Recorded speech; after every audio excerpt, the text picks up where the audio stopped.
আপনি তো বাচ্চাদের আরবি অঙ্ক উচ্চারণটা ভুল করাচ্ছেন। আমি ভুল করাচ্ছি? আমার 80 বছর বয়স হয়ে গেল, তুমি জ্ঞান দিচ্ছ? আরে তুমি আমার হাঁটুর বয়সের ছেলে, আমাকে লেখাপড়া শেখাতে এসেছো?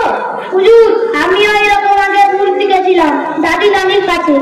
তারপর দিদিয়াতে বক্তব্যে গিয়ে আমার ভুলগুলো সব সংশোধন করলাম। তাহলে তুমি বলতে চাও আমি ভুল করি? তুমি সঠিক করে শোনো। হুজুর, পড়ে পড়াচ্ছি, মন দিয়ে আপনি শুনুন। আমার পড়া মোট আলিফ থেকে ইয়া পর্যন্ত 29টি অক্ষর আছে। 29টি অক্ষর আছে। হুরুফে তাহাজি ওখানে মোট 29টি অক্ষরের মধ্যে 3টি অক্ষর বাদ দিয়ে হবে।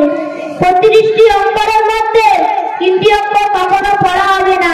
1 লাম আলিফ, 2 দুজক নিয়ে, 3 ইয়া ইয়া।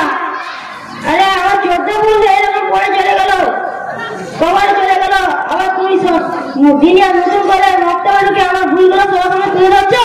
হুজুর সাহেব, রাগ করবেন না, আপনি ভুল শিখেননি। আপনাকে যিনি পড়িয়েছেন তিনি সঠিক না জেনে ভুলভাবে সবাইকে পড়িয়েছেন। তাই তো এবার আপনার কথা আমার সব মাথায় ঢুকেছে। তাহলে বাবা, তুমি যা বললে আমিও তোমার মতন নতুন করে দিনিয়াত মক্তবে পড়বো। তাহলে আমাকে তোমাদের মক্তবে এই 80 বছর বয়সে ভর্তি নেবে তো? অবশ্যই। আমাদের দিনিয়াত মক্তবে 5 বছর থেকে নিয়ে 80 বছর বয়সে পুরুষ ও মহিলা সবার সুযোগ আছে। আপনি তাড়াতাড়ি ভর্তি হন। হুজুর সাল্লাল্লাহু আলাইহি ওয়াসাল্লাম বলেছেন, যতদিন পারি ততদিন শিখি। মায়ের কোল থেকে নিয়ে কবরে যাওয়া পর্যন্ত শিক্ষার সময় আসুন, আমরা সঠিক শিখি, সঠিক শেখাই।